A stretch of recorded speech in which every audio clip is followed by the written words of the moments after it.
এই দোয়াটা শিখে নেন, ইনশাআল্লাহ আপনার জীবনের সমস্ত সংকট কেটে যাবে। আমি নিজেও এই দোয়াটা বেশি বেশি করার চেষ্টা করি। দোয়াটা হচ্ছে, মুসা আলাইহিস সালাম একটা গাছের নিচে হেলান দিয়ে বসলেন, বসে দেখলেন দুজন মেয়ে দাঁড়িয়ে আছে দূরে, পানি নিতে পারছে না। লোকজন পানি নিয়ে যাচ্ছে, ওরা দাঁড়িয়ে আছে বেচারি।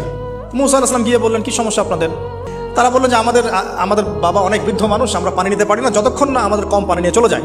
তো মুসা আলাইহিস সালাম একটু বললাম না, ফিজিক্যালি খুব স্ট্রং ছিলেন, থাকে না বডি বিল্ডার, সামনে গিয়ে কথা বলে সরো পানি দিতে দাও, তখন মানুষ একটু মূল্যায়ন করে না।